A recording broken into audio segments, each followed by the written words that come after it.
Bom, pessoal, começamos agora a falar sobre antígenos e anticorpos, né? Nas aulas anteriores, a gente já tinha mencionado, né? Inclusive nas próprias aulas de microbiologia, a gente já tinha mencionado sobre esses termos, né?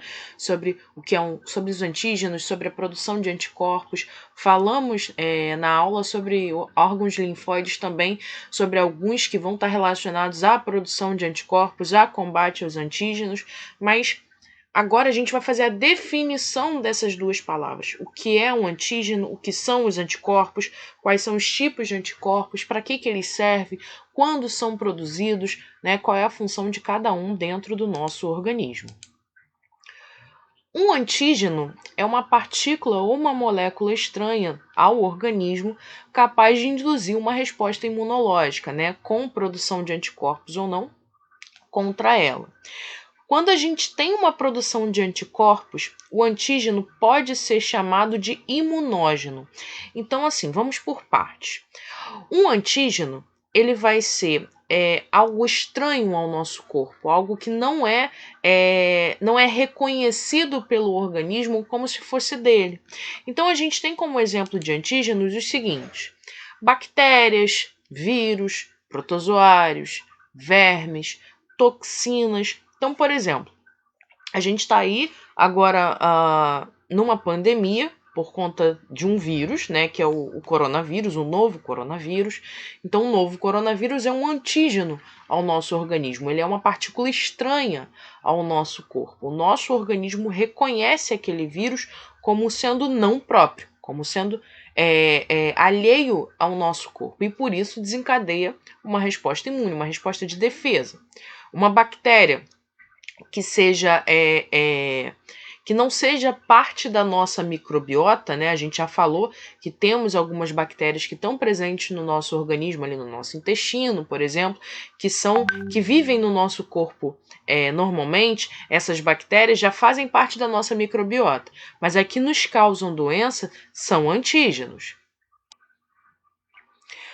Protozoários, né, como as giardias, como as amebas, que vão desencadear uma resposta do nosso organismo. A presença dos vermes no nosso corpo, lembrando que os vermes são parasitas do nosso organismo, né, esses vermes também são considerados antígenos, e até mesmo toxinas, né, toxinas de medicamentos, toxinas produzidas pelos próprios micro-organismos, como o caso da toxina botulínica, por exemplo, né, produzida pela bactéria Clostridium. Toxinas do tipo venenos, né? Venenos de serpente, venenos de escorpião, de aranha, né? Que vão desencadear ali uma resposta imune que fazem mal ao nosso organismo. Então são agentes estranhos causadores de problemas, não necessariamente de doenças, mas de problemas, de respostas imunológicas ao nosso corpo. Então, toda vez que esse antígeno for capaz de desencadear produção de anticorpos, ele é chamado de imunógeno, tá? Então, se esse antígeno entrou em contato com o meu organismo e o meu organismo produziu anticorpos contra ele, desencadeou a produção de anticorpos, ele é chamado imunógeno. Por exemplo, o caso do vírus da catapora. Quando o vírus da catapora entra em contato, né, com o organismo da pessoa, a pessoa desenvolve a catapora, né? Normalmente a gente fala que catapora só dá uma vez, né? E que essa resposta a gente não observa novamente, não observa a manifestação da catapora novamente para a grande maioria das pessoas, porque esse contato do vírus da catapora com o organismo faz com que esse organismo produza anticorpos de memória, né? Ou seja, a pessoa está imunizada, a pessoa produziu anticorpos contra aquele vírus. Então, nessa situação, o vírus da catapora pode ser chamado de imunógeno, ok? Então, quando o corpo do indivíduo produz os anticorpos, a gente considera aquele antígeno como imunógeno. A todo antígeno vai desencadear a produção de anticorpos? Não, nem todos eles farão esse processo. Existem alguns antígenos que podem ser bloqueados pelo nosso corpo através da ação de outros sistemas, sem, no entanto, gerar a produção de anticorpos, ok? E um anticorpo, né? O que é um anticorpo? O anticorpo, na verdade, é uma proteína, né? É um tipo de glicoproteína, né? Para ser mais precisa. Os anticorpos fazem parte da classe de proteínas chamadas imunoglobulinas, tá? Então, são proteínas globulares, né? Que respondem à ação, né, de determinados corpos estranhos, né? Ações específicas no nosso organismo. Ela é uma proteína que tem esse formato, né, clássico de Y, embora nem todos os nossos anticorpos se manifestarão dessa forma, né? A gente vai ver que existem alguns formatos diferentes, mas basicamente a configuração das cadeias, né, responsáveis pela formação dos anticorpos, ela faz esse formatinho aqui, tá? Os anticorpos são produzidos pelos linfócitos B, né? Que são ali, a gente já falou dos linfócitos quando falamos de medula óssea, mas no nosso grupo, né, de leucócitos, a gente tem dois linfócitos, dois tipos de linfócitos, os T e os B. Os responsáveis pela produção de anticorpos são os linfócitos B. Quando esses linfócitos B estão produzindo os anticorpos, quando eles estão ativos ali na produção de anticorpos, a gente chama esses linfócitos de plasmócitos. Então, o linfócito B é o responsável pela produção de anticorpos. Quando ele está ativo, produzindo o anticorpo naquele momento, ele é chamado de plasmócito, tá? Então, são os linfócitos B, né, as células capazes de produzir as nossas imunoglobulinas. E esses anticorpos, eles se ligam especificamente ao antígeno, né, que lhe deu origem. Então, existe uma ação ali muito específica, né, do anticorpo em cima do antígeno que gerou aquela resposta. Então, a gente vai produzir os anticorpos mediante a presença do antígeno. Tá? Então, quem estimula a produção de anticorpos no nosso organismo é a presença desse antígeno.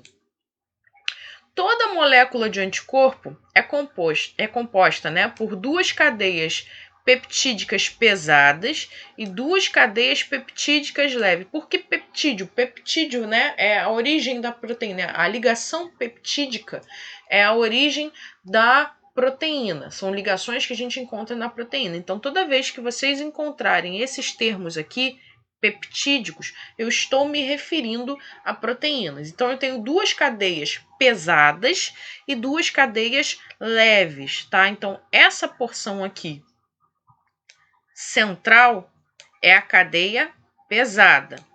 Essa porção mais externa é a cadeia leve. E aqui a gente tem a porção variável dos anticorpos, tá? E essa porção ela muda de um anticorpo para outro. É essa porção que se liga ao antígeno, né? Então, a gente já falou, né, da especificidade do anticorpo em relação ao seu antígeno, e essa especificidade é dada nessa região variável, nessa porção variável. Então, um anticorpo, por exemplo, contra um vírus da raiva, ele tem uma região diferente de um anticorpo produzido contra o vírus da gripe, tá? Então, essas porções é que são responsáveis pela variação da ação dos anticorpos, tá? Aqui, mais uma vez, a gente tem a representação, ó, a cadeia leve, né, sendo representada aqui por essa região em vermelho, tá? Representada aqui pela letra A. A cadeia pesada, representada aqui em azul pela letrinha B, aqui a ligação das pontes, tá? Toda essa porção de baixo é a região constante, ou seja, presente nos anticorpos, e a parte de cima sendo a região variável, né? A região ali que vai variar de um anticorpo para outro. Como eu falei para vocês, a gente tem um grau de especificidade muito grande da ação do anticorpo em cima do antígeno. Assim como a gente já tinha comentado anteriormente da ação enzima-substrato, né, que tem aquele modelo chave-fechadura, né, a gente pode dizer também que a relação entre antígenos e anticorpos é do tipo chave-fechadura. Eu tenho a produção de anticorpos, tá, específica para determinados tipos de antígeno. Qual é o grau de especificidade dessa relação? Ele é de 100%? Não, mas ele é muito alto, né? Ele é muito elevado. Então, por exemplo, um anticorpo produzido contra o vírus HIV, que é o causador da AIDS, é um anticorpo diferente de um vírus produzido contra a catapora, por exemplo.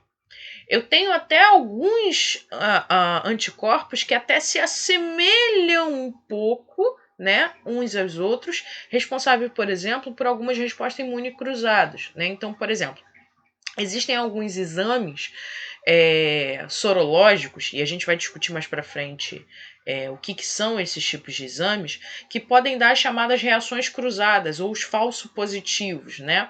Porque a gente vai ter anticorpos ali que são relativamente parecidos, não são idênticos, mas que podem até desencadear uma resposta imune do tipo cruzado. Mas, no geral, a gente tem um grau alto, tá, de especificidade na relação ali de ligação entre antígenos e anticorpos. Tá? Então, por exemplo, um anticorpo que é produzido contra uma bactéria não é o mesmo anticorpo produzido contra um vírus. Né? O anticorpo produzido contra uma bactéria da tuberculose não é o mesmo anticorpo produzido contra a bactéria da meningite. Tá? Então, são relações bem diferentes ali nesse quesito. Tá? Então, aqui mais uma vez a representação, né, da produção de anticorpos aqui, membrana plasmática, né, do linfócito, lembrando que o linfócito responsável pela produção de anticorpos é o linfócito B, então a membrana. Na membrana é onde eu vou ter os anticorpos ali, tá? E aqui eu tenho a região variável, tá? Onde eu vou ter, né, as diferentes configurações dos anticorpos, e aqui, ó, o local de ligação entre anticorpo e antígeno. Eu vou apagar aqui para vocês verem melhor a imagem. O local de ligação, tá vendo? O encaixe entre antígeno e anticorpo. Tá? É por isso que eu tenho uma especificidade grande, porque eu tenho o reconhecimento da ligação entre antígenos e anticorpos como sendo um encaixe, né? Como se fosse um quebra-cabeças, tá? Onde eu tenho peças específicas que vão se encaixar em outras. Então, eu tenho antígenos específicos, anticorpos específicos, para que haja um encaixe ali entre essas duas moléculas, essas duas partículas, melhor dizendo. Dentro dos anticorpos, né, a gente tem grupos diferentes que são produzidos, tá? Eu tenho 5 tipos de anticorpos, né? E vamos nos acostumar, a partir de hoje, a não usar mais o termo anticorpo, né? Anticorpo é o termo genérico, é o termo mais comum, mais social, né? Mas, cientificamente falando, os nossos anticorpos são as imunoglobulinas. Então, vamos nos acostumar mais, né, a chamar os anticorpos de imunoglobulinas. Temos 5 grupos diferentes de imunoglobulinas. Nós temos as IgA, as IgD, as IgE, as IgM e as IgG, tá? E aqui eu tenho diferentes configurações, né, desses anticorpos. As IgDs, IgEs e IgGs são monômeros, ou seja, eu tenho uma unidade só daquelas cadeias, né, de anticorpos. Cadeia pesada, cadeia leve, mas eu só tenho um anticorpo ali. A IgA, ela é um dímero. Aqui, ó, eu tenho uma porção para o lado de cá e uma porção para o lado de cá. Então, vem de 2, né? Dímero. A IgM, ela é um pentâmero, porque eu vou ter 1, 2, 3, 4, 5 cadeias dessas ligadas, né? Então, penta, né? Vem de 5 cadeias. Então, eu tenho na IgM como um pentâmero.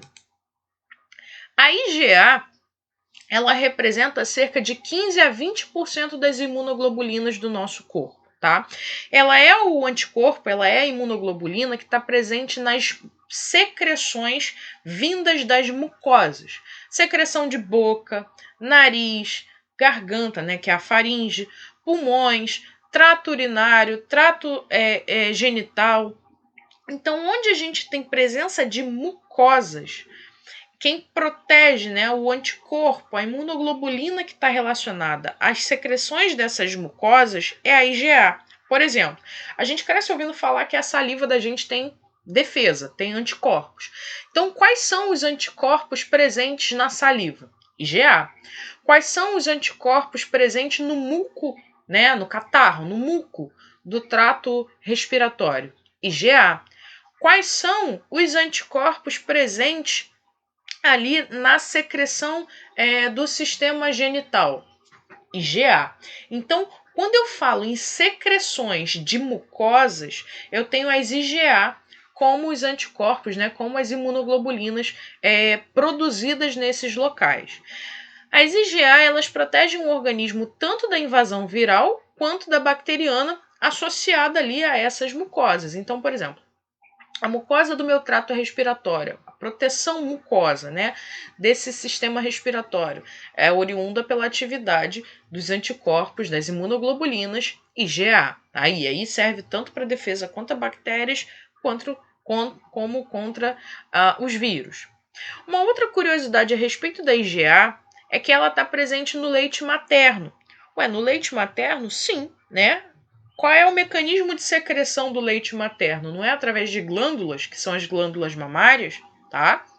Então, a produção glandular, né, a produção do leite materno através dessas glândulas faz com que eu tenha produção de anticorpos do tipo IgA. Então, o leite materno, ele é rico, né, nesse tipo de imunoglobulina.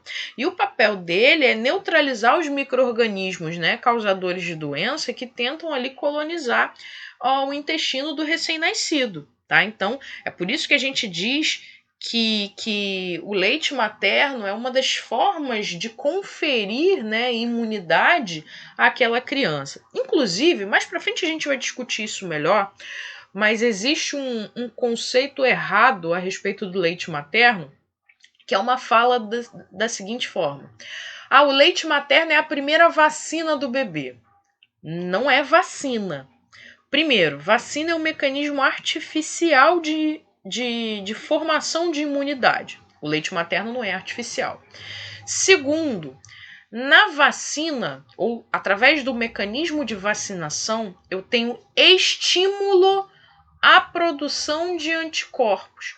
No caso do leite materno, o bebê está recebendo anticorpos. Ele não está sendo ali, pelo leite materno, estimulado a produzir os anticorpos. Ele está recebendo anticorpos prontos. Então, não é equiparado ao processo de vacinação. A gente pode dizer, então, que o leite materno é uma forma de fornecer anticorpos ao bebê, mas não que seja uma vacina natural, tá, gente? Uma vacina, né, é a primeira vacina do bebê. Não é. Então, vamos dissociar essa fala, porque essa fala tá errada. Mas a gente pode dizer, sim, que ela é uma das primeiras formas, né, de conferir ali imunidade ao bebê, ao recém-nascido, e por isso, né, entre outras tantas importâncias, né, do leite materno, como a alimentação, como a hidratação, ele também confere ali a imunidade, ajuda, né, na imunidade dessa criança. Então, por exemplo, onde que a gente vai encontrar ali as IgAs, né? Falamos agora do leite materno, a gente encontra na saliva, na lágrima, na secreção nasal, né? Então, sempre que eu tenho anticorpos associados a mucosas, imunoglobulinas associadas a mucosas, né, eu tenho os anticorpos do tipo IgA. As IgD, né, elas são, na verdade, um caso curioso dentro dos anticorpos. Elas representam menos de 1% das imunoglobulinas, então poucas, né, quando comparadas, por exemplo, à IgG. Elas estão presentes em grande quantidade na membrana de muitos dos linfócitos B, né, que circulam ali no nosso organismo, tá? Eles acreditam até hoje que talvez a IgD seja o primeiro anticorpo que chegue ali no processo de resposta imunológica, né? Mas ela teria uma resposta do seguinte: ela chegou naquele local, identificou ali que o problema estava acontecendo e some, né? Por isso ela não aumenta em quantidade. Então ela não é, por exemplo, um anticorpo de resposta. Não é ela que vai se elevar num ataque de um antígeno, por exemplo, mas ela vai reconhecer de certa forma, tá? Então a presença dessa imunoglobulina nos linfócitos B, né, sinaliza que eles migraram da medula óssea para os tecidos linfóides periféricos e que eles estão ativos. Esse mecanismo é o que faz com que se acredite que ela seja o primeiro a ser produzido. Então, eu tenho ali a presença do linfócito B com a IgD a partir do momento em que ele migra, né, da medula óssea para os linfóides periféricos, quando eles estão sendo requisitados para combater ali um antígeno que acabara de entrar, né? A grosso modo, a gente pode dizer assim que o IgD funcionaria como se fosse aquela pessoa que quer tá ali e viu uma situação acontecer. Sabe, por exemplo, aconteceu um acidente em um determinado local. Não tem sempre uma pessoa que chega primeiro e vai falando, caramba, olha o que aconteceu, e vai chamando as outras, né? Chama o socorro, chama outras pessoas para verem, mas daqui a pouco ela sai. Ela não permanece ali naquele local. Então o IG dele seria o equivalente a essa pessoa, né? Como se fosse um fofoqueiro ali da história. Então ele chegou, identificou o problema, levou a resposta imune até lá e sai, tá? Então por isso ele não fica em grande quantidade no nosso organismo. As IgEs, né, ou IgE, elas estão presentes em pequena quantidade no sangue, tá? Encontradas na superfície de basófilos e mastócitos, né? Os basófilos são células do sangue, fazem parte do grupo dos leucócitos, e os mastócitos são células presentes no tecido, tá? Então não é do sangue, mas são células ali relacionadas ao sistema imune também. Em todos os indivíduos, né, as IgEs respondem à hipersensibilidade imediata, ou seja, elas estão associadas aos processos alérgicos, né, a alergias. Pessoas alérgicas possuem IgE elevado para determinado causador da sua alergia, né, o antígeno causador da sua alergia. Lembrando que presenças de alergias, né, elas são diferenciadas entre os indivíduos, né? Então, existem pessoas que são alérgicas à poeira, pessoas que são alérgicas a determinado grupo de alimentos, e mesmo pessoas que sejam alérgicas ao mesmo tipo de situação, a resposta imune para essas pessoas é dada de forma diferente. Existem pessoas, por exemplo, uma pessoa que é alérgica a camarão, outra pessoa que seja alérgica a camarão. Uma pessoa, quando come o camarão, pode ter ali uma resposta do corpo, né, com aquelas manchinhas vermelhas e com coceira. A outra pode ter uma resposta muito exagerada, onde ela vai ter, por exemplo, um edema de glote, né, o fechamento da glote, e aí com isso impede a passagem do ar, e é uma resposta do tipo mais grave, né? Então, não se pode comparar os tipos de alergia entre essas pessoas, porque às vezes é comum alguém falar assim, poxa, eu tenho alergia a tal coisa. E aí vem a pessoa e fala assim, não liga não, que eu também tenho, mas não dá nada demais não, só fico com uma coceirinha. A gente não pode comparar entre os indivíduos esse tipo de resposta, porque a resposta alérgica que para uma pessoa pode ser fraca, para outra pessoa pode ser intermediária e para outra pessoa pode ser fatal. Né? Existem pessoas que às vezes o grau de alergia é tão forte que elas não podem sentir o cheiro do causador da sua alergia, né? Então, pessoas, por exemplo, que são alérgicas ali à proteína do leite, às vezes pelo fato de estar comendo alguma coisa que tenha leite próximo a essas pessoas, faz com que ela desencadeie a resposta imune alérgica e essa pessoa às vezes tenha reações, né, muito graves, né? Por exemplo, ela está em coma por conta de um processo alérgico onde ela nem entrou em contato direto com o alimento, apenas já estava perto de alguém que tinha. Então, a gente precisa um pouquinho desmistificar essa história de que toda alergia é igual, toda alergia é facilmente tratável, porque não é, né? Isso precisa ser ali trabalhado com o médico, né, para ver o tratamento, né, principalmente nesses casos mais graves, né, e evitar ali o contato com o que te causa a alergia, ok? Aí existem alergias que podem ser desenvolvidas ao longo da vida, tá? Pessoas, por exemplo, que vão ter alergia a coco, a cacau, a proteína do leite, mas que não tinham isso quando criança e em determinado momento da vida começaram a apresentar. Tá? Então não é porque eu não tinha antes que eu não posso ter depois. Os processos alérgicos eles podem ser desencadeados aí com o passar dos anos. Tá? Então as pessoas alérgicas possuem o IgE elevado e esse IgE elas têm um papel muito importante na imunidade ativa contra vermes, né, contra os eumintos, fazendo com que haja atração de eosinófilos. Tá? Para quem já passou aí pela disciplina de hematologia, vocês viram que dentro dos leucócitos a gente tem uma resposta, né, de tipos de leucócitos a cada tipo de infecção. Por exemplo, normalmente os linfócitos eles estão relacionados à resposta imune viral, tá? Os neutrófilos são leucócitos normalmente relacionados à resposta imune bacteriana. Os eosinófilos, e o eosino é um tipo de leucócito bem característico, né? Porque o citoplasma dele vai ficar mais alaranjado, mais rosado, né? Na lâmina ele é bem diferente em relação, por exemplo, a um neutrófilo. Esse tipo de leucócito está muito relacionado como resposta à infecção parasitária, né? Principalmente ali relacionados a vermes e alguns protozoários. Então existem algumas situações onde a gente consegue encontrar uma parasitose pelo exame de sangue, pelo hemograma, né? Para quem já passou por parasitologia e falou ali sobre os exames de fezes e tudo mais, o exame de fezes, um resultado negativo no exame de fezes não significa dizer que você não tenha um parasita. Por quê? Quando a gente fala em fezes, o mecanismo de coleta é muito diferente do sangue, né? O sangue circula pelo nosso corpo todo, então ele está em contato com tudo que é órgão ali em algum momento naquele dia. As fezes não, as fezes elas são produzidas, né? Conforme a alimentação está chegando. O ritmo de eliminação é diferente de uma pessoa para outra, né? E a postura de ovos dos vermes ela é diferenciada. A liberação de um protozoário, a liberação de ovos, a liberação de vermes pelas fezes também.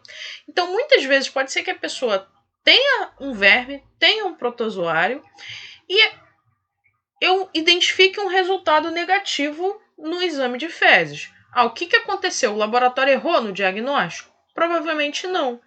Só que, para começo de conversa, quando você coleta a amostra de fezes para fazer o exame, você não colhe as fezes todas. E, pelo amor de Deus, não é para fazer isso. Não cheguem com toda a amostra no laboratório, porque coitado de quem vai analisar, até porque isso não é necessário. Então você pega uma porção das suas fezes e coloca ali no potinho, tá?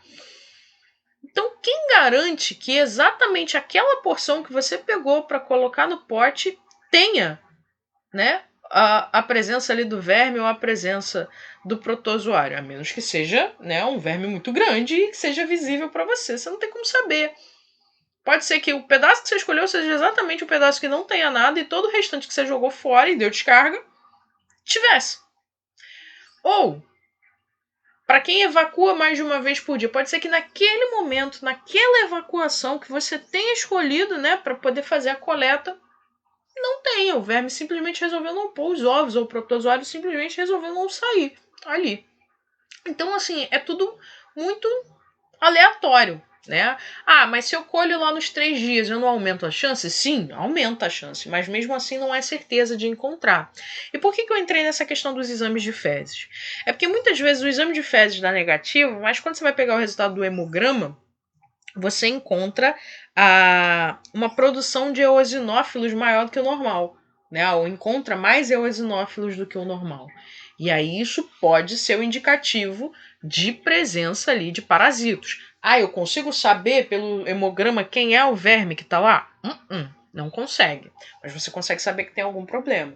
É por isso que acontece de muitas vezes o teu exame de fezes dar negativo e o médico ainda assim te passar ali uma medicação contra parasitas. Eu vou falar, poxa, mas para que eu vou tomar um remédio se deu negativo o exame? Porque ele está vendo, né? Ou seja no hemograma, ou seja pelo sintoma mesmo que o paciente está apresentando, às vezes com diarreia frequente, né? Todos aqueles sintomas clássicos de verminoses ou de parasitoses, né? E aí ele te passa o medicamento. Então quer dizer que o exame de fezes não é necessário? Não, muito pelo contrário, ele é.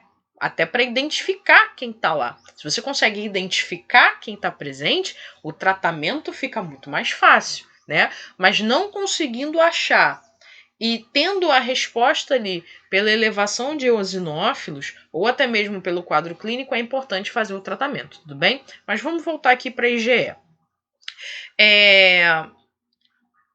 Quando a IgE identifica, né, a presença do verme ali naquele momento, ela atrai esses eosinófilos para o local, né, de ação. Né? Ela traz aqueles eosinófilos, já que são eles que vão ali combater diretamente, para que aconteça a destruição desses eumintos, para que aconteça a destruição desses vermes. Tudo bem?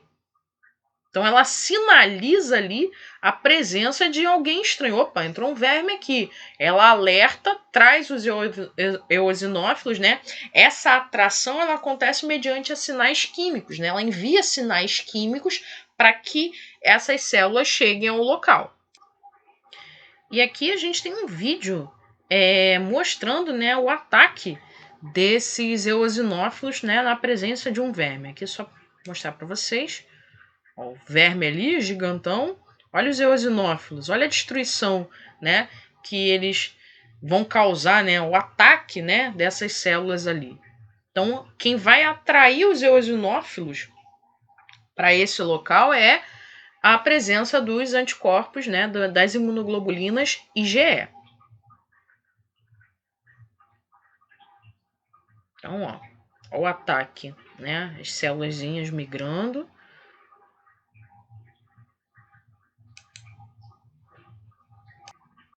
E aqui, né, falando a respeito da outra questão relacionada às IgEs, que são os processos alérgicos, a gente tem, né, com o nome de alérgeno, toda e qualquer substância capaz de desencadear, né, o processo alérgico naquela pessoa. Então, pode ser uma partícula alimentar, um tipo de alimento, como frutos do mar, como ovos, mel, né, determinados tipos de alergia, como alergia a amendoim, alergia o camarão mais especificamente, pode ser um determinado animal, né, como os ácaros, né, ou partes de animais como pelos, né, de gato, de cachorro, pode ser a poeira, né, partículas de poeira, grãos de pólen, partículas de determinadas plantas específicas, né, determinados produtos de limpeza, né, então existem vários tipos de alérgenos diferentes, mas como que isso funciona dentro do nosso organismo, né?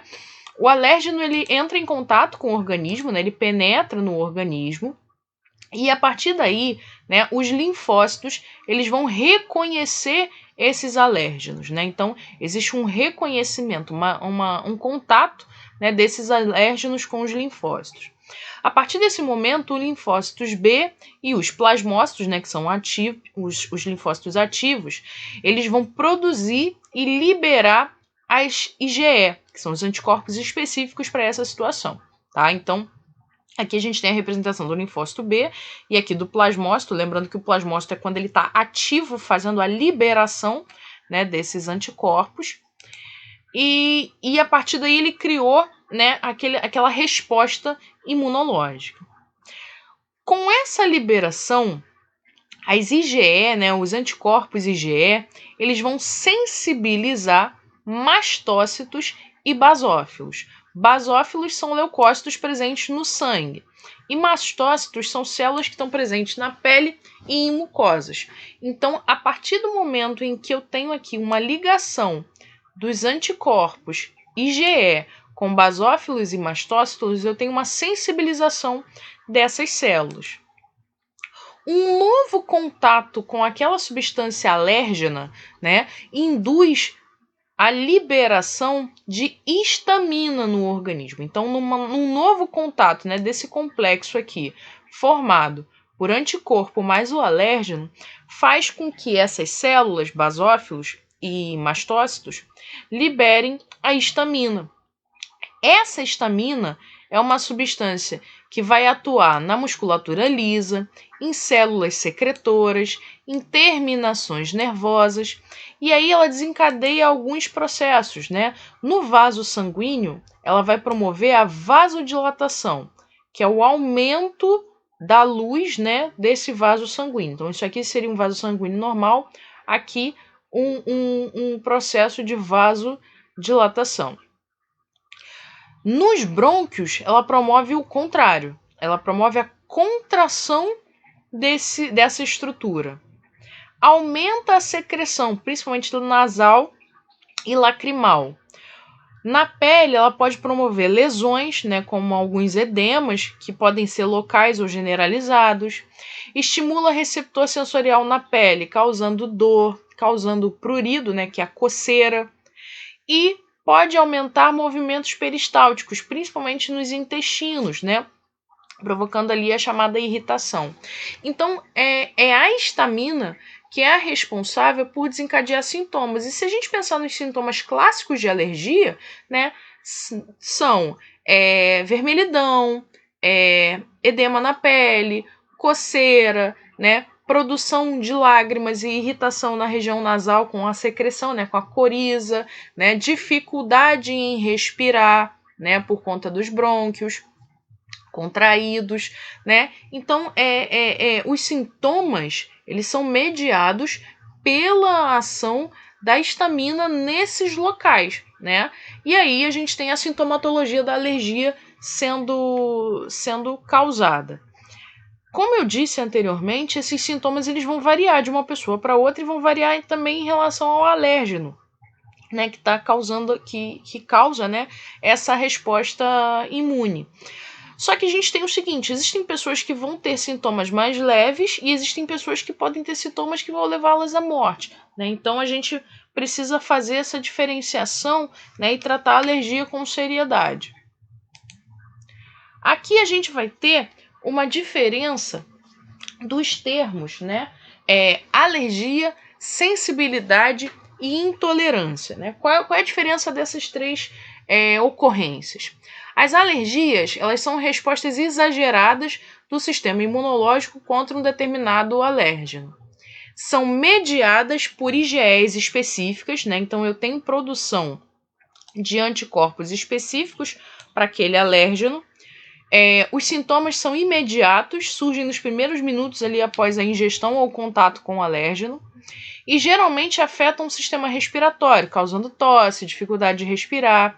Pode afetar também o trato gastrointestinal, né, já que a gente viu que ocorre ali modificação da peristalse, né, pode ocasionar dor, diarreia, vômito, e também vão afetar a pele, com coceira, vermelhidão, inchaço.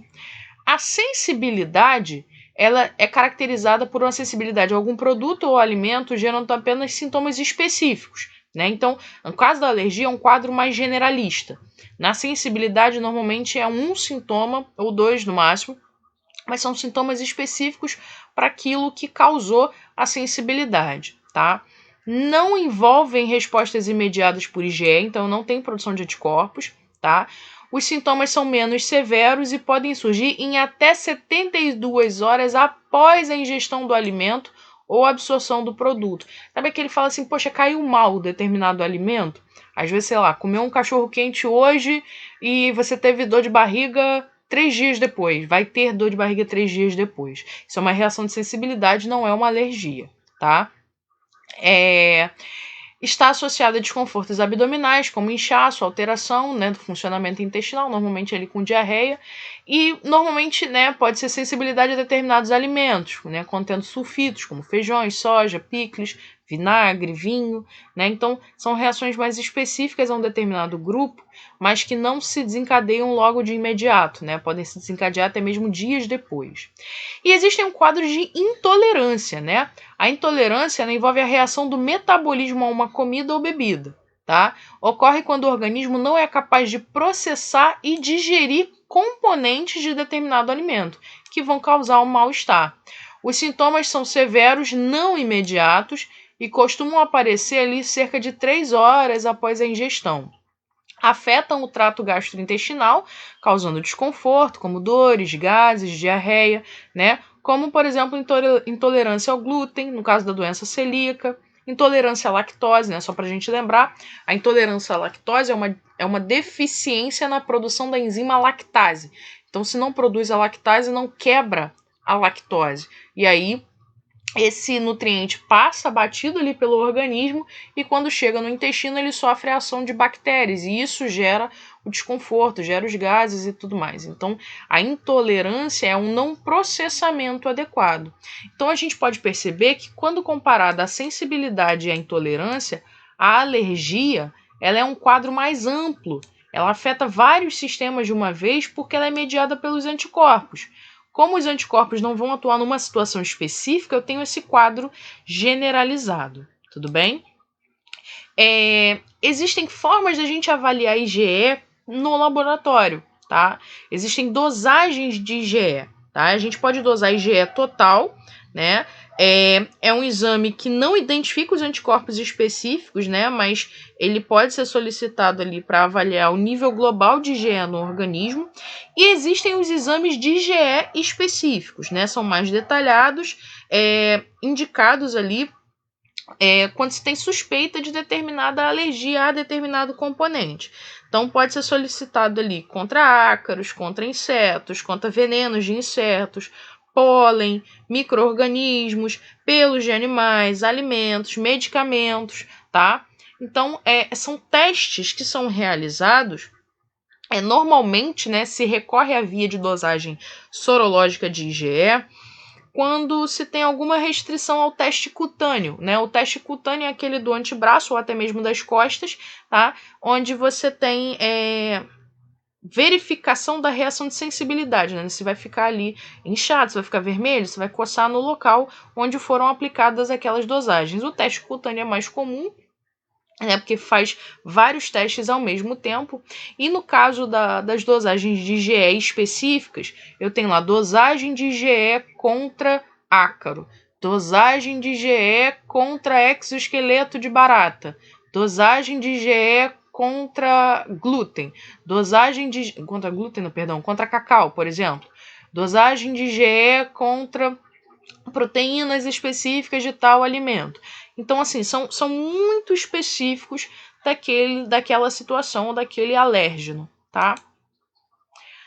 E aí, a gente entra num outro grupo, que é o grupo, né, das IgM. As IgM representam cerca de 10% do conjunto de imunoglobulinas. Como a gente viu, a configuração da IgM ela é diferente das outras, né? Ela é um pentâmero.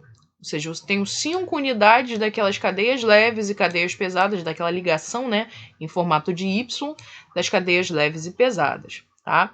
Ele é o principal anticorpo das respostas imunes primárias, ou quadro agudo, né, de uma reação imunológica. É o primeiro que surge e predomina no início da reação imunológica contra um determinado patógeno. Tá? É o primeiro que eu vou identificar. Né? Quando eu falei lá que possivelmente as IgDs eram os primeiros a serem identificados, né, a IgD ela não altera a sua quantidade quando você tem uma resposta imunológica, mas a IgM sim. Então a gente diz que o primeiro a ser produzido ali no início, né, dessa reação imunológica é a imunoglobulina IgM, tá? As IgMs conferem uma imunidade de resposta rápida, porém não muito efetiva, né, com uma duração de pequeno tempo, de pequeno prazo.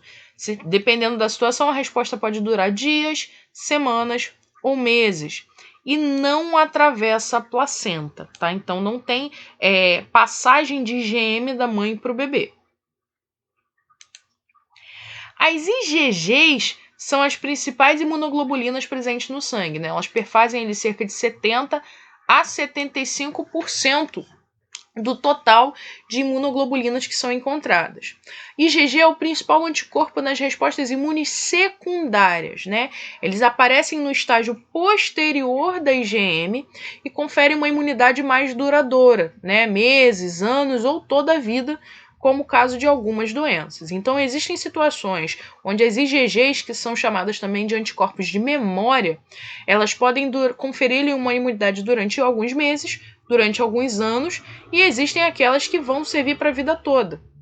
É por isso, inclusive, que alguns mecanismos de vacinação, né, eles precisam ser dados anualmente, outras a cada alguns meses, algumas vão durar por um período de 10 anos, né, e outras, uma vez vacinado, te serve para a vida toda se o organismo não sofrer determinada mutação, né, o organismo causador da doença não sofrer determinada mutação. É a única classe de imunoglobulina que atravessa a placenta, né? Confere ali alto grau de imunidade passiva ao recém-nascido, ou seja, o bebê está recebendo anticorpos do tipo IgG, ao bebê, né, melhor dizendo. Também está presente no leite materno, tá?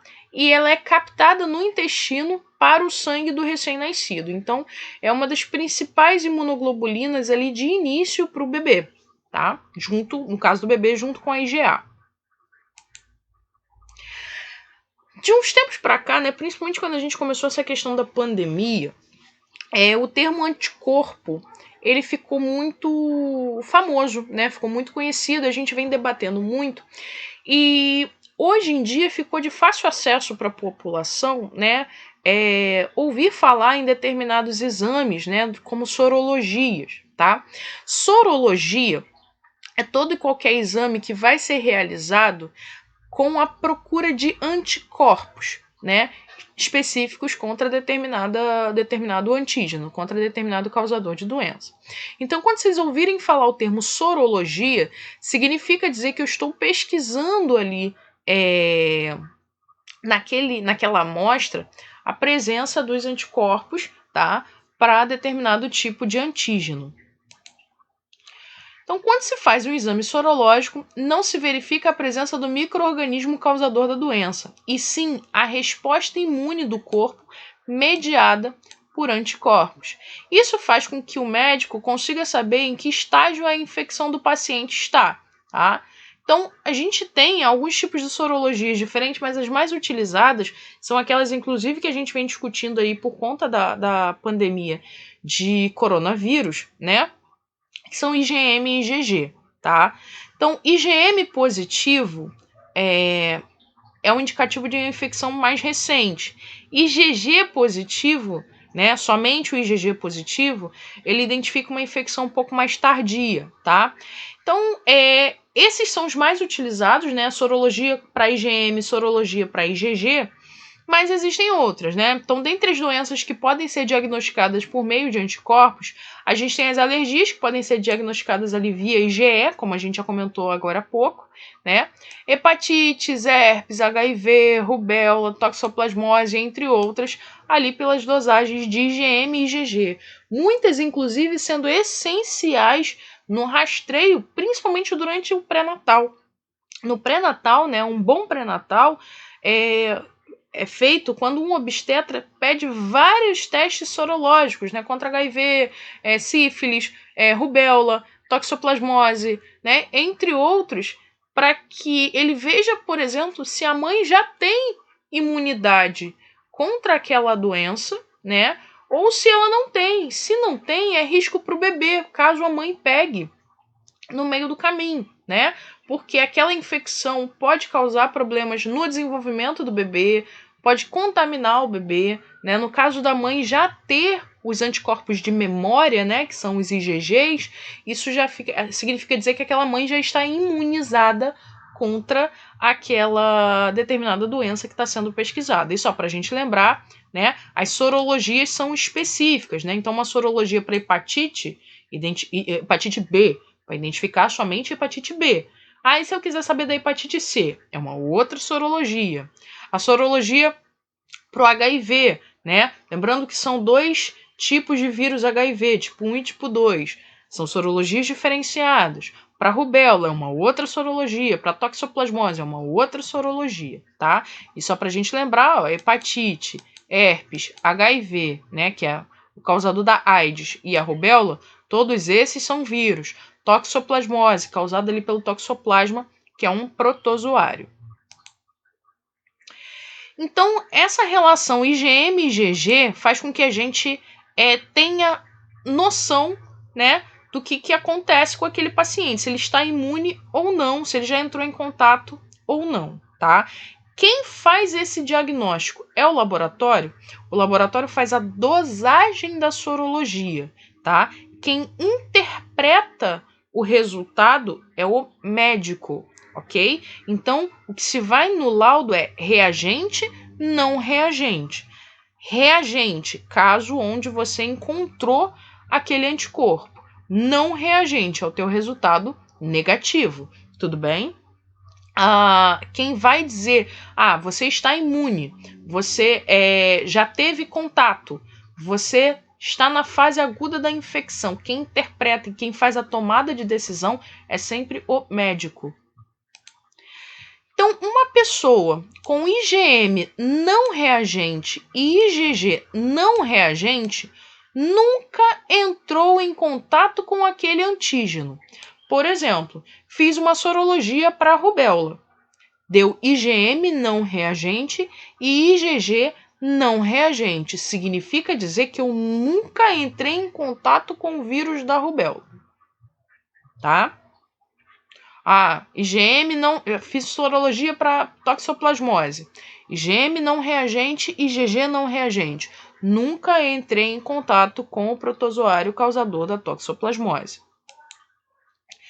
IgM reagente, mas IgG não reagente. Fase aguda da infecção.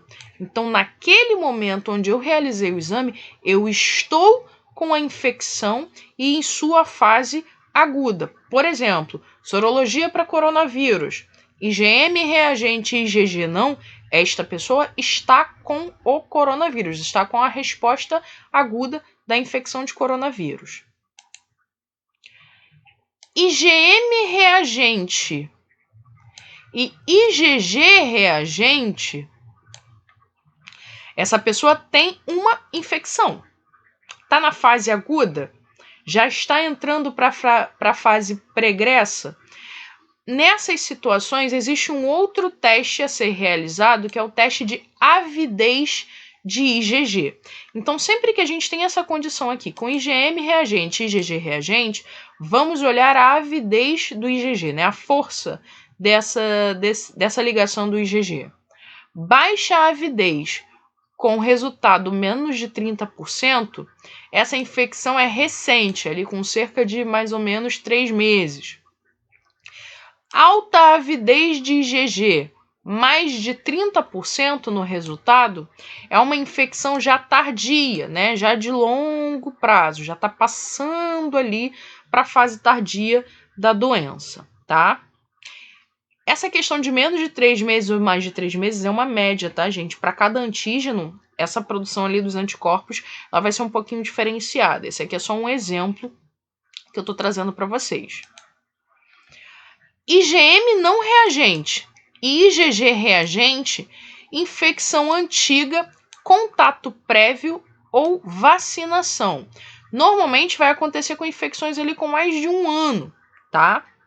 Aí eu já não encontro mais IgM reagente. Como eu disse a vocês, essa questão da resposta, ela vai de tempo, né? Ela vai depender ali de quem é o causador, quem está desencadeando essa resposta imune. Essa aqui é uma média para a grande maioria dos casos. Como eu sei que é um contato prévio ou vacinação? Eu posso afirmar que somente o IgG reagente é a vacinação? ou que eu tive contato prévio com aquele antígeno?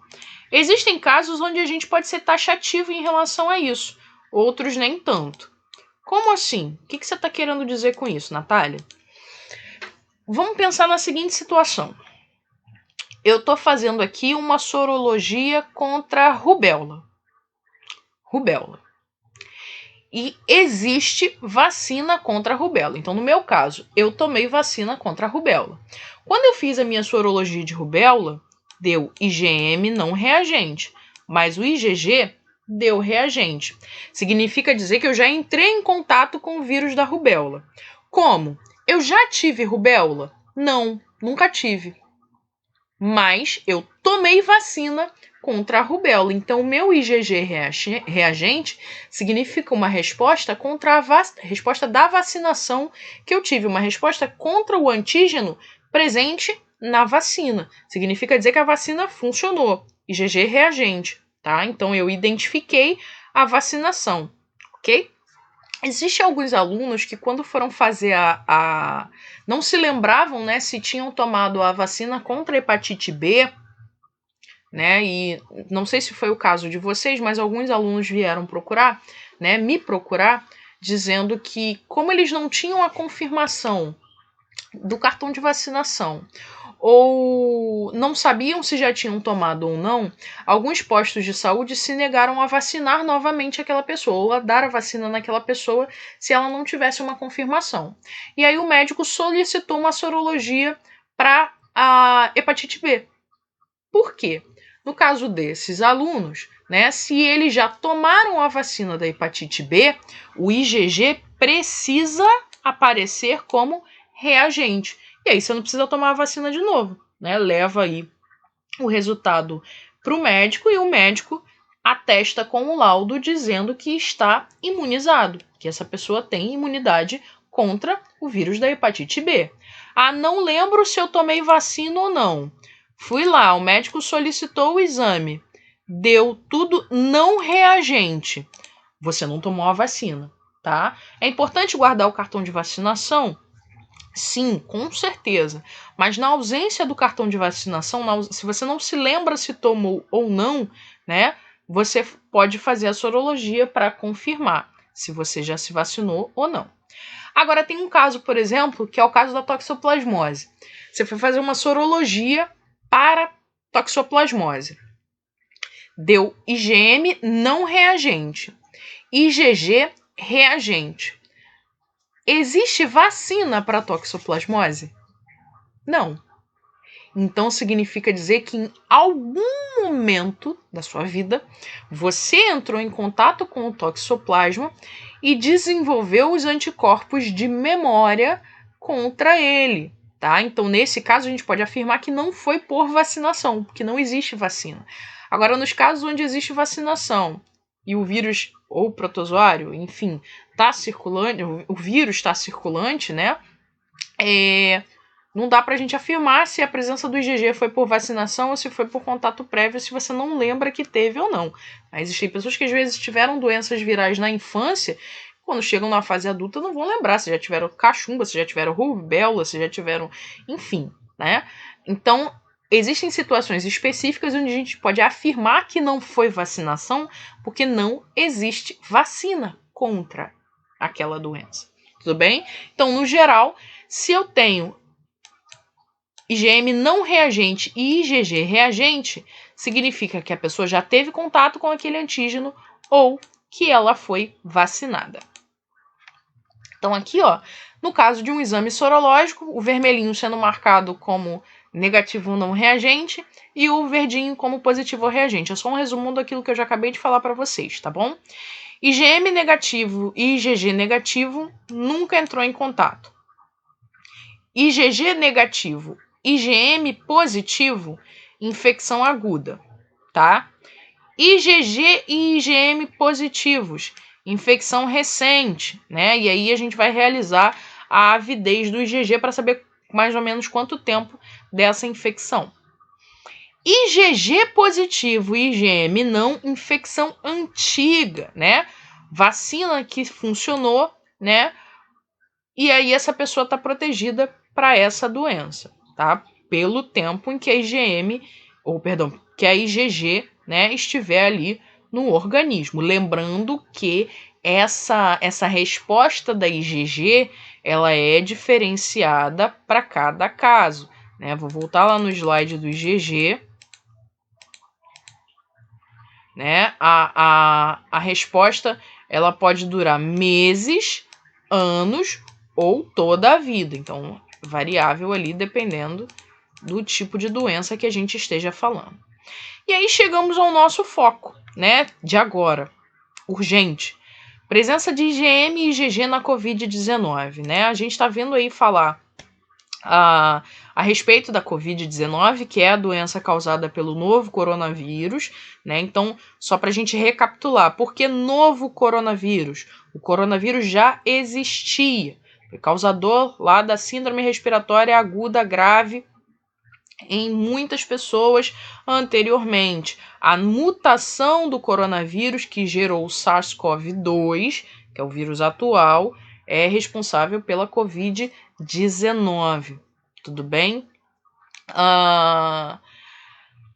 O contágio do coronavírus, né, ele pode gerar pessoas que vão manifestar sintomas e outras não, né? Então aqui é só para a gente ter uma ideia, né? E essa é uma questão epidemiológica bastante importante do qual o tempo em que a pessoa vai apresentar imunidade para aquela doença. Quando que essa resposta imune vai estar presente, tá? Pessoas assintomáticas, né? Corresponde ali a cerca de 30% das pessoas. Tá? Esse aqui é um dado da Universidade Federal do Sul da Bahia. Pessoas com sintomas moderados, né? Ali, gripe leve, né? Sintomas como se fosse um resfriado. Pessoas com sintomas mais severos correspondem ali a cerca de 10%. E pessoas com sintomas críticos, cerca de 5%.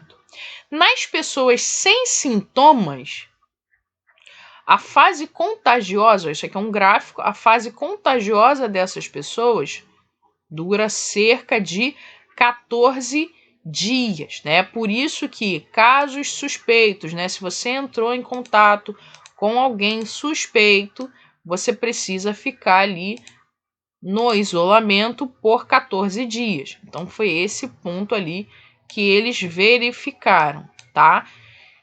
Sendo que a resposta imunológica dessa pessoa começa aqui por volta do 5º, 6º, 7º dia, tá? Mas ela não apresentou sintomas, então ela nem sabe que ela tá doente. Não apresentou sintoma algum. Pessoas que apresentam sintomas moderados normalmente vão sem sintomas ali até o 5º dia. Começam a apresentar sintomas leves por volta do 6º, 5º, 6º dia, né? E vão normalmente com esses sintomas até cerca do 10º dia. Fase de contágio dessas pessoas, em torno de 21 dias, tá? Então ali é o que você vai considerar como sendo fase contagiosa, tá? E aí, desenvolvimento da resposta imunológica. Sintomas severos. Normalmente, essas pessoas vão apresentar esses sintomas ali por volta do 6º, 7º dia, necessitando de cuidados hospitalares com internação. Lembrando que a internação nem sempre é a internação na UTI, tá, gente? Pode ser internação para observação. E aí é onde você vai ficar observando saturação de oxigênio, né? Vai acompanhando o quadro clínico desse paciente, tá? Fase contagiosa. Olha aqui. Durante todo esse período. E por quê? Né? Por que a gente tem visto muitos dos profissionais de saúde se contaminando com a Covid-19? Você imagine que o profissional de saúde está ali na linha de frente. Ele está tratando de várias pessoas que estão doentes, com essa fase contagiosa aí, ó, pulsando. Então ele está entrando em contato com carga viral de todos esses pacientes, e daí ele acaba se tornando mais suscetível, ele não tem como fazer o isolamento, né? Ainda que ele esteja com todos os EPIs adequados, e a gente sabe que a maioria dos locais a realidade não é essa, né?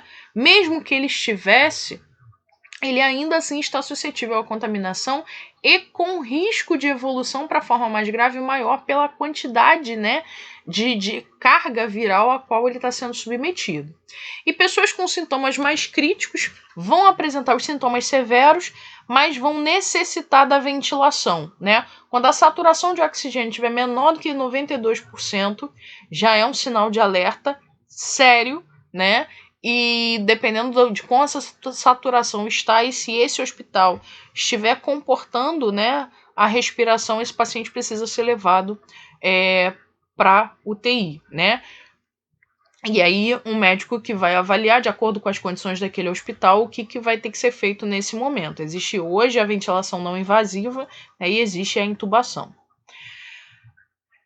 Nesse caso aqui, por volta lá do 22º dia, ou esse paciente, né, se cura e vai ficar imune, ou, infelizmente, o quadro é de óbito.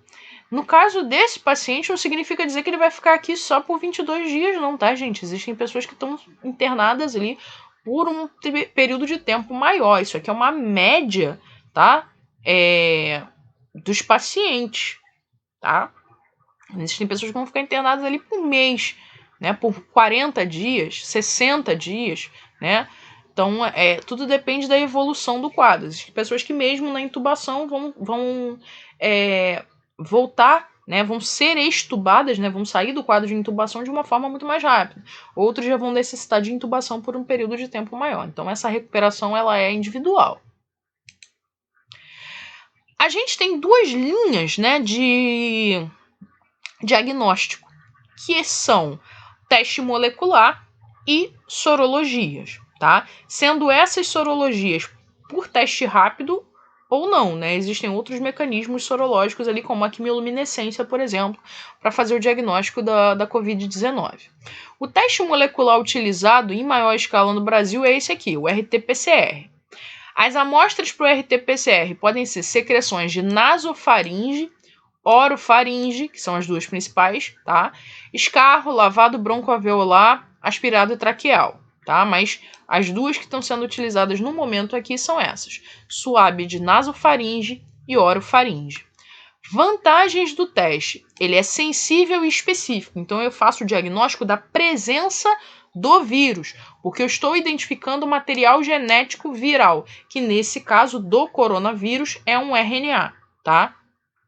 É capaz de detectar a presença do vírus logo nos primeiros dias da doença. Então, ele faz o diagnóstico da infecção no seu quadro inicial e específico para o vírus.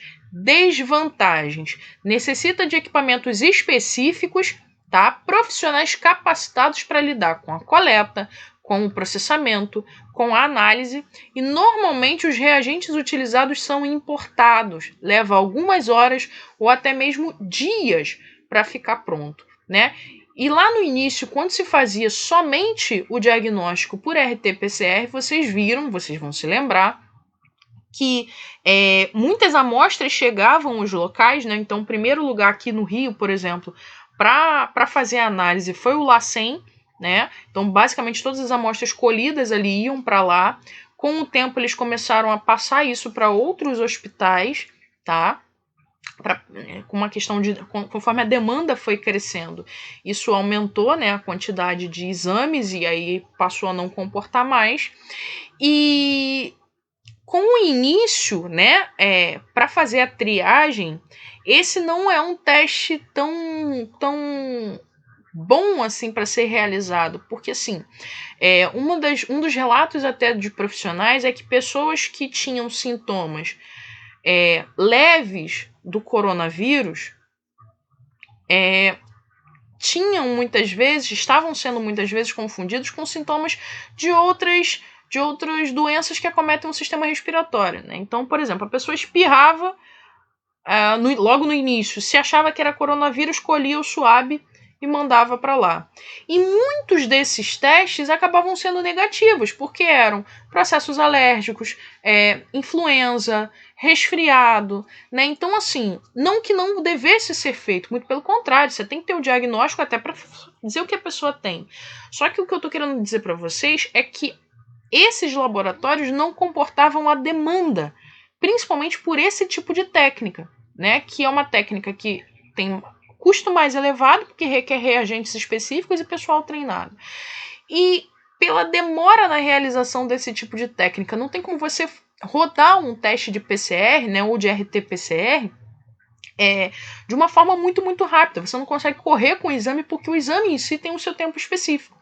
Então você imagine analisar milhares de amostras para descartar boa parte delas como não sendo coronavírus, felizmente, né? Então, assim, é uma coisa para a gente agradecer pela grande maioria não ser, mas por uma finalidade custo-benefício, você acaba gastando reagentes, né, com amostras que não chegariam lá. Foi onde começou a se fazer a triagem dos sintomas e realizar testes nos casos hospitalares.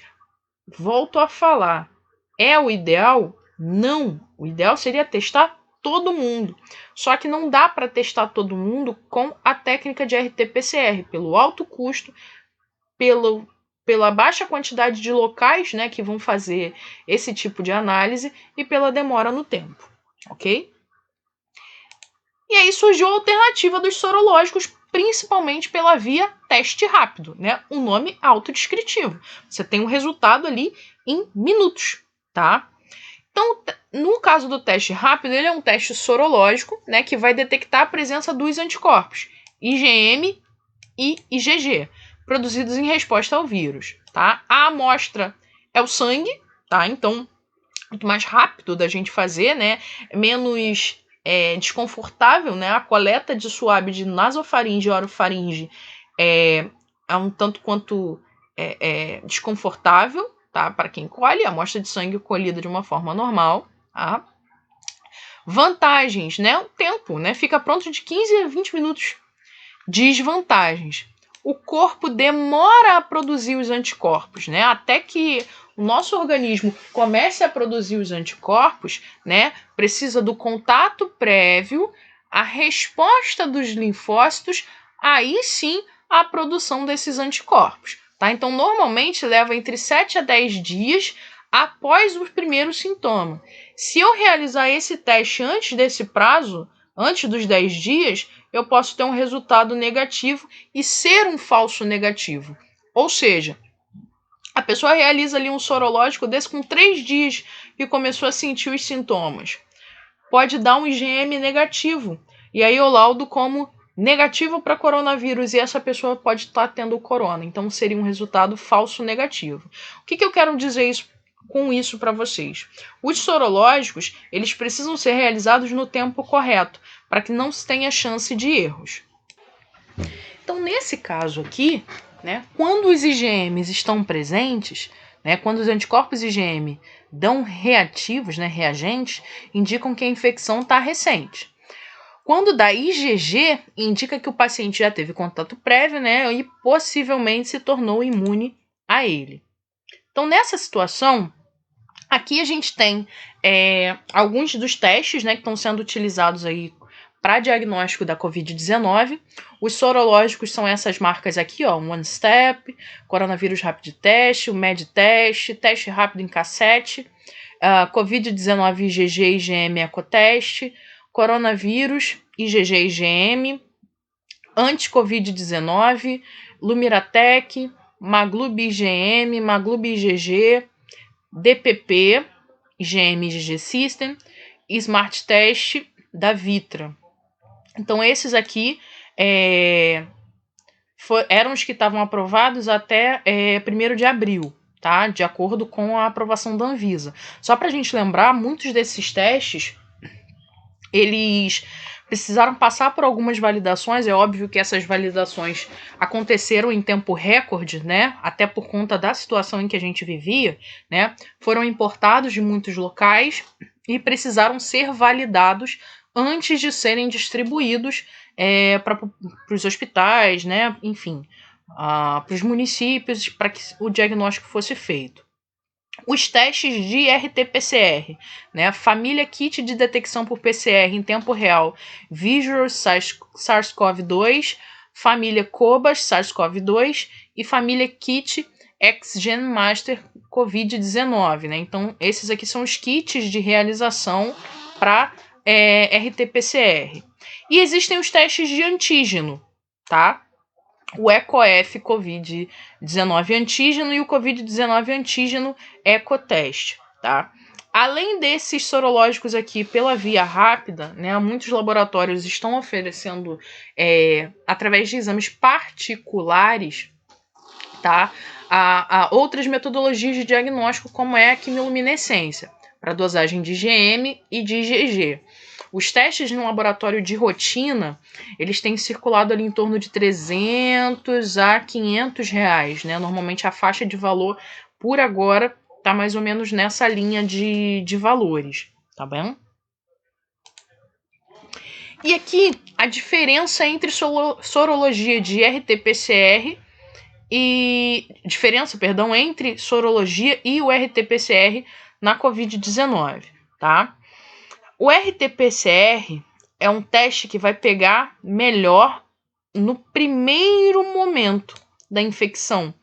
A sorologia vai pegar melhor o final da infecção. Final que eu digo é uma resposta mais tardia, já que a gente está pegando a detecção de anticorpos. Então, por exemplo, até o 7º dia é preferível se fazer o diagnóstico por RT-PCR. Por quê? Porque a sorologia corre risco de dar um falso negativo. Após o 7º dia, eu posso utilizar a sorologia, porque vai ser mais rápida para fazer esse diagnóstico, né? Eu não vou levar tanto tempo assim para ter um laudo nesse paciente. Então aqui, essa é a diferença dos dois. O RT-PCR ele vai pegar a presença, né, do antígeno, vai pegar a presença do RNA viral, que vai estar mais frequente no início. Você consegue uma carga viral maior no início. E aqui a sorologia, a partir do 7º dia, detecção de IgM e, mais tardiamente, detecção do IgG. Tudo bem? Aqui é um outro gráfico para a gente mostrar como é que vai funcionar. A técnica de PCR sendo principalmente realizada aqui nos primeiros dias. Aqui, início dos sintomas, tá? O tempo 0 é de início do sintoma, não do início da infecção. Tudo bem? Então, esse gráfico aqui é um gráfico que mostra pra gente dias de sintoma, tá? Como sendo o tempo 0, ok? Então, ele tá marcando pelos sintomas. A carga viral aqui, ó, mais elevada um pouco antes do primeiro aparecimento dos sintomas. Então, aqui a gente tem um bom diagnóstico pela técnica de PCR, tá? Deixa eu apagar aqui para não ficar confuso o gráfico.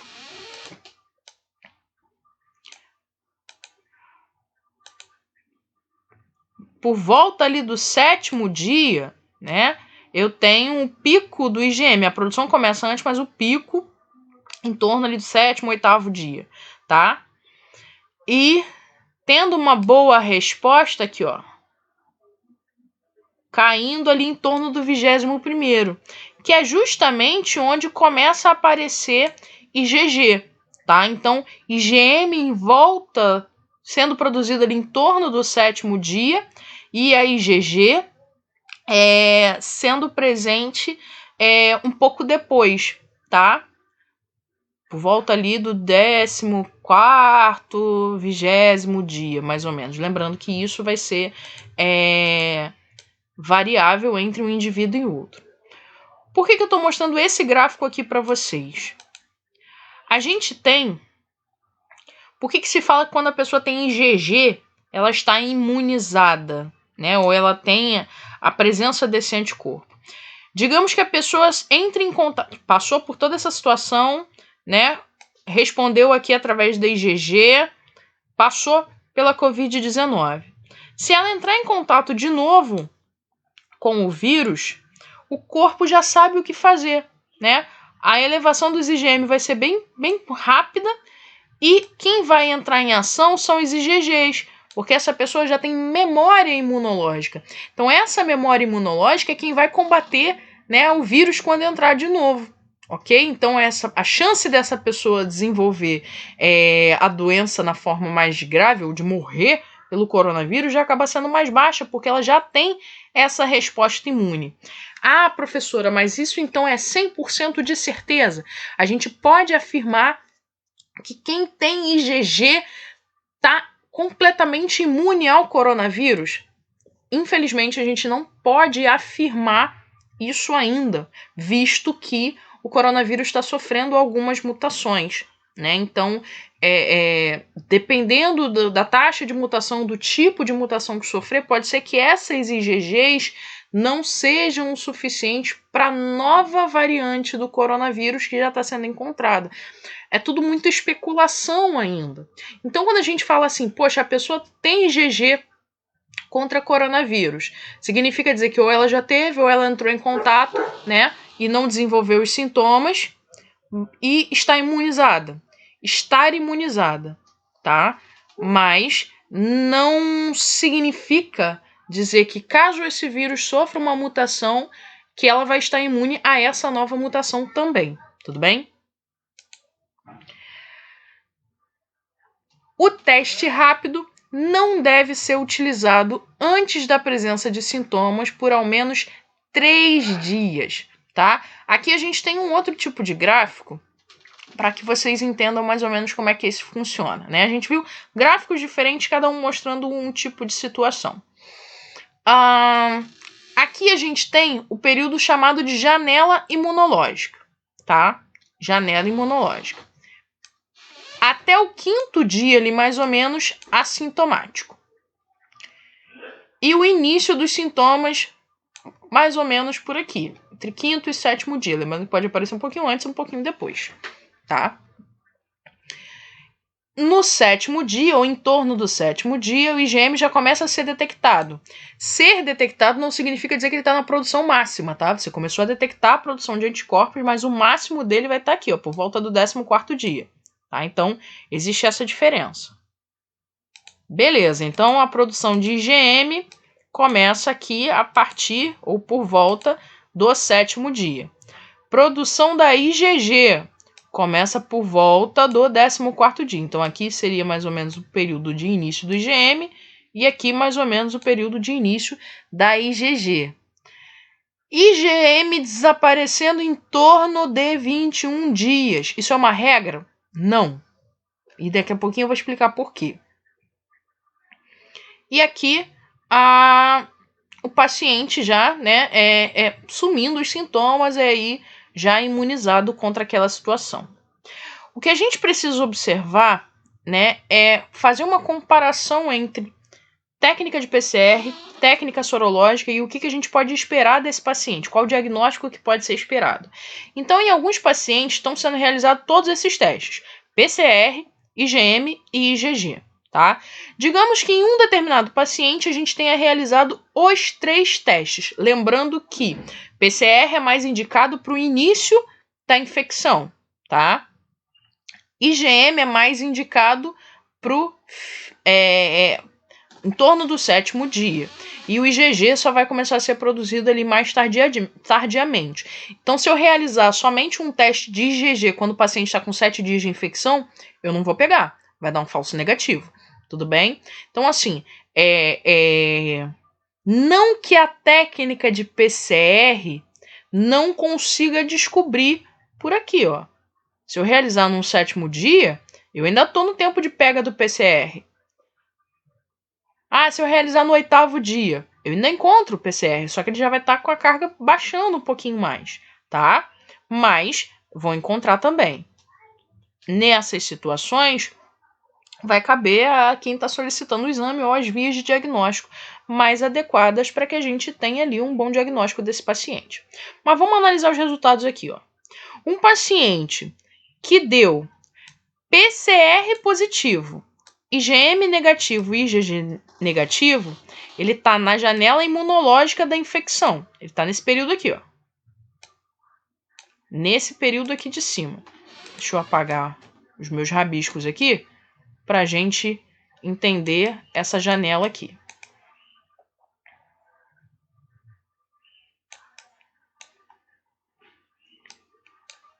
O que é a janela imunológica? Tempo de exposição até a produção dos anticorpos. Ó, janela imunológica.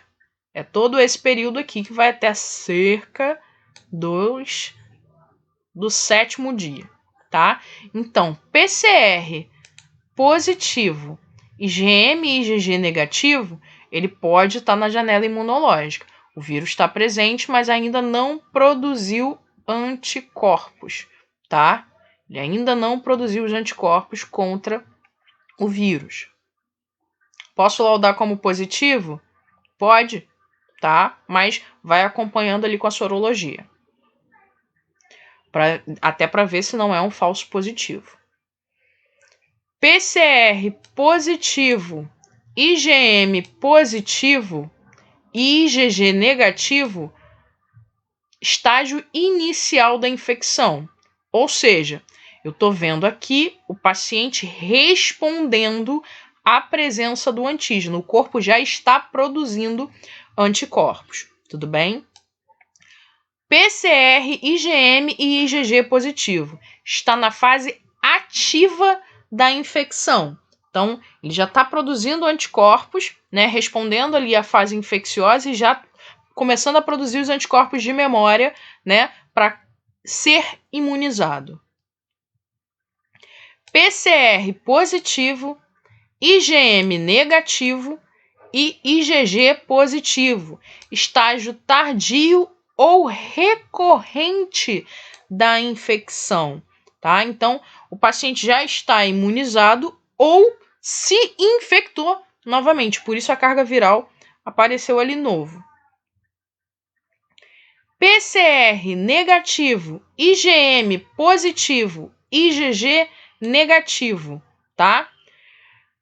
Paciente pode estar em estágio inicial e verificar se o PCR deu um falso negativo. O fato de ser uma técnica muito sensível não significa dizer que ela seja 100% segura, até porque nenhuma técnica imunológica é 100%, nenhuma, tá? Então, todas as metodologias têm o seu percentual, têm o seu desvio padrão ali de erros, tá? Então, nessa situação aqui, eu posso ter um PCR falso negativo, sim. E aí eu vou avaliando posteriormente para ver se, né, para ver o resultado desse paciente. Tudo bem? PCR negativo, IgM negativo e IgG positivo. O paciente pode ter tido uma infecção passada e se recuperado. Então, está naquela fase, né, onde o paciente já teve a infecção há mais tempo e por isso a carga viral já não está mais ali presente, tá? E ele já está recuperado. Pessoas, por exemplo, que já tiveram coronavírus há bem mais tempo. PCR negativo, IgM positivo, IgG positivo. O paciente pode estar em estágio de recuperação da infecção, quando a carga viral já não está mais presente, ou o PCR está falso negativo. Então, assim, a gente tem chances de falso negativos em qualquer uma desses, né? O ideal seria combinar todos os parâmetros, mas a gente acaba por muitas vezes não conseguindo fazer isso. Então, a melhor técnica, sendo bem executada e bem realizada para a gente fazer o diagnóstico de se alguém já teve, se está imunizado, se está na fase ativa ou não, é a sorologia. Mas, por uma forma de diagnóstico da presença do vírus, até para medir carga desse vírus, a PCR é a melhor tecnologia. São duas metodologias e cada uma avaliando coisas diferentes, tá? Então, quando o paciente começa a se recuperar, tá? A carga viral baixa, por conta da presença do antígeno já tá baixando, e a IgG, ó, começa a aumentar em quantidade, tendendo a se estabilizar depois. Porém, a gente tem os IgGs remanescentes, que significam que aquela pessoa tá imune, né? Ou que ela tem memória imunológica para a presença daquele vírus ali. Só que o que tem acontecido em algumas pessoas que foram infectadas pelo coronavírus é o seguinte: existem pacientes que apresentaram PCR positivo, apresentaram IgM positivo e não estão apresentando IgG. Pacientes ali que já passaram meses da infecção e o IgG ainda não aparece nesses exames. O que a gente pode pensar nesses casos? Um ponto, o teste de IgG está dando errado. É um ponto a se considerar? Sim. 2, o paciente não está desenvolvendo memória imunológica, ou seja, ele não está imune ao vírus coronavírus, tá? Então, a gente precisa ter muito cuidado com essa fala generalista de que quem já teve coronavírus não vai ter de novo. Porque a gente não sabe ainda o tempo do IgG, quanto tempo ele vai durar, qual é o tempo de produção, qual é o tempo de remanescência dele no organismo, se essa pessoa está produzindo ou não, e para isso vai ter que acompanhar com sorologia, né? Então, assim, boa parte dos pacientes está evoluindo sim para a imunização, ok. Agora, uma parte não. E a gente precisa considerar essas pessoas também. Essas pessoas que não têm a IgG, se não produzirem a IgG, quando entrarem em contato novamente, elas vão ter a infecção na fase aguda novamente. Elas não têm memória para isso, né? Não tem a memória imunológica. E aí o corpo entra na fase de infecção depois. Outra, o vírus está sofrendo mutação. Até que ponto essa mutação vai fazer uma infecção na fase aguda? É um ponto para a gente pensar também, né? Então, existem algumas coisas que a gente precisa levar em consideração com essa fala. Tudo ainda está na fase de estudo, né? Não se sabe ainda. Está se estudando a respeito do comportamento do vírus e do comportamento do organismo perante a doença. E aqui, ó, a linha do tempo de diagnóstico, então é uma forma diferente da gente ver a mesma situação, ó. Dia de infecção, normalmente o início de sintomas se dá até o 5º dia, nessa fase aqui, melhor detecção se dá por PCR. Por volta do 7º dia, a gente já começa a encontrar IgM positivo. Por volta do 14º dia, IgG positivo. Do dia 1º ao 28º, presença do RNA do coronavírus e de antígenos serão positivos. Então, o que eles têm visto até então, a detecção de RNA e presença do antígeno até o 28º dia, tá? No 21º dia, IgM desaparece. É uma tendência, mas não é uma regra, como eu acabei de explicar ainda há pouco. Existem pessoas que estão manifestando IgM a longo prazo. E no 28º dia, a tendência é de que desapareçam ali os antígenos e presença do RNA do coronavírus numa pessoa que se curou, tudo bem? Então, tecnicamente, um mês depois, se eu for fazer a metodologia de PCR, não pegaria. E aqui, só recapitulando aquilo que a gente já falou, né? PCR positivo com IgM e IgG negativo, janela imunológica. PCR positivo, IgM positivo e IgG negativo, fase inicial. Todo mundo positivo, fase ativa. PCR positivo, IgM negativo, IgG positivo, fase tardia ou recorrente. PCR negativo, IgM positivo e IgG negativo. Ou provavelmente fase inicial da infecção com PCR falso negativo. PCR negativo, IgM negativo e IgG positivo. Infecção já de mais tempo, paciente recuperado. Então, o paciente ficou internado ali no hospital e já teve 2 meses. Se eu for fazer essas dosagens, eu espero encontrar PCR negativo, IgM negativo, mas o IgG positivo. Espero, né? Significa dizer que a gente vai encontrar.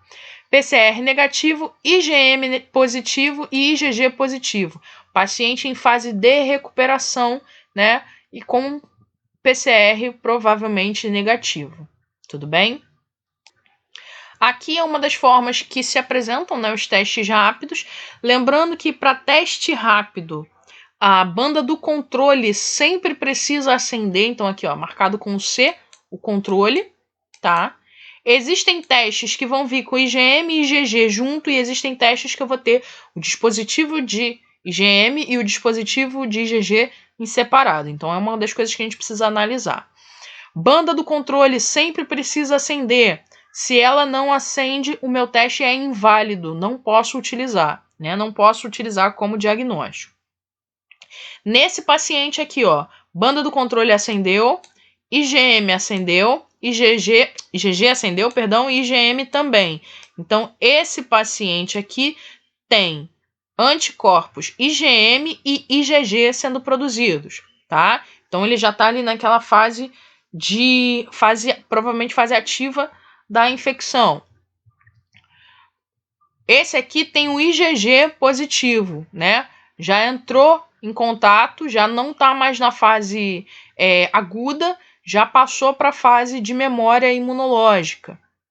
E aí, se o PCR deu negativo, é um paciente que já está recuperado. Esse aqui só acendeu o IgM, ou seja, ele está na fase de produção de anticorpos, na fase aguda. E aqui é um caso curioso para a gente analisar. Boa parte desses exames pode ser realizado com sangue total e com soro, ok? Sangue total ou soro. Para boa parte desses testes, eles foram validados para serem usados com os dois tipos de amostra. Só que, no entanto, a gente pode encontrar diferenças na hora de fazer a leitura. Percebam aqui. O controle acendeu, ok? A banda de teste, ela tá válida nos dois casos. Só que aqui tá bem fraquinho. Não sei nem se vocês vão conseguir enxergar. Ela tá acesa, mas tá muito fraca. Muito fraca, tá? Esse, se eu não me engano, era um teste de IgM. Não tá marcado aqui, mas eu acredito que seja IgM. Tá muito fraquinha. Essa aqui é uma amostra de sangue total. Essa aqui é uma amostra de soro. No mesmo paciente, foi realizado no mesmo paciente e no mesmo dia, tá? Ele usou só dois testes para comparar a diferença de um para outro. Tudo bem? E por que a gente está vendo essa diferença aqui? Vamos pensar, os dois casos são positivos. Eu estou vendo positivo nas duas situações, tanto no sangue total quanto no soro. Mas por que eu encontro essa diferença na hora de visualização? Isso aqui pode me dar um erro, né? Dependendo de quem está fazendo a leitura. Se não souber ler o teste, vai laudar isso aqui errado, tá? Mas por que eu vejo essa diferença aqui? Vamos pensar? O teste rápido faz diagnóstico do quê? Anticorpo. Onde que o anticorpo está presente? No plasma, né? No soro.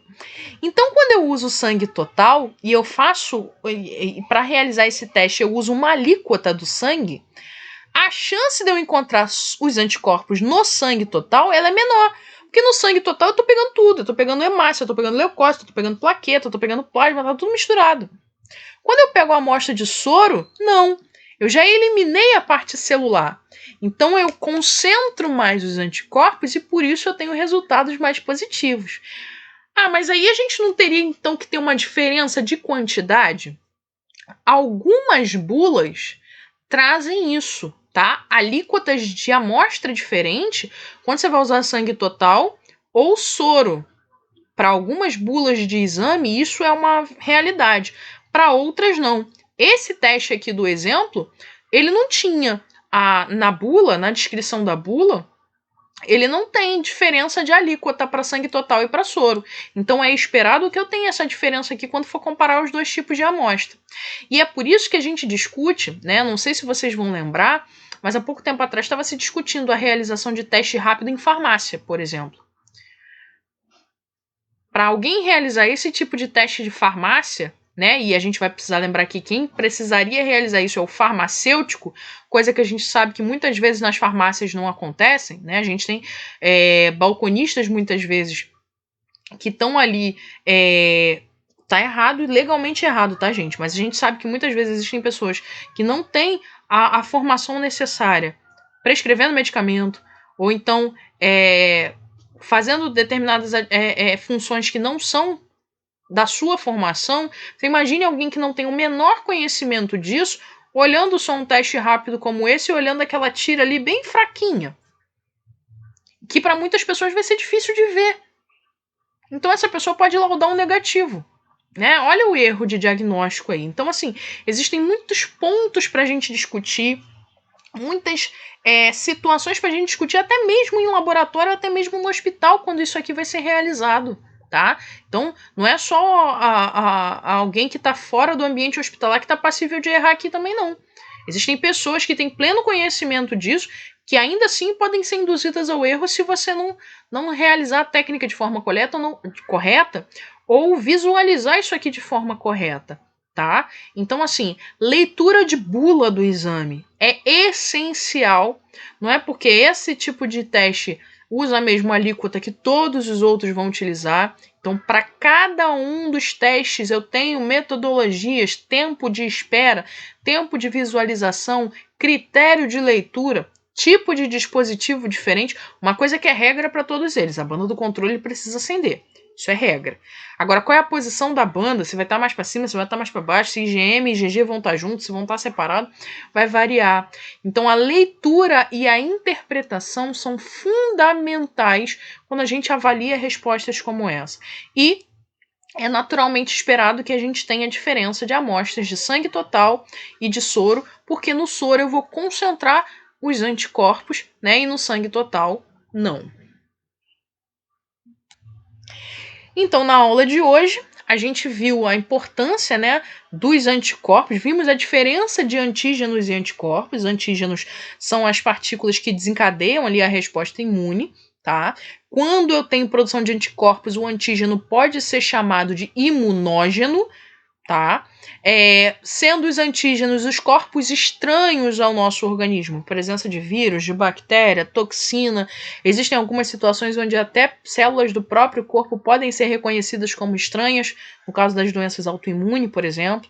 Os anticorpos, que são proteínas específicas de defesa, né, que são as imunoglobulinas, sendo 5 subgrupos: IgA presente nas mucosas, IgD, né, estando ali associada ao desencadear da resposta imune, IgE relacionada a processos alérgicos e a defesa contra parasitos, IgM como marcadora de fase aguda de processo infeccioso, IgG marcadora de contato prévio, né, infecção em fase tardia, imunização, resposta de vacina, né, quando existe uma vacina, no caso, para aquele determinado antígeno, né? E a importância da sorologia, né, da detecção sorológica no diagnóstico de doenças.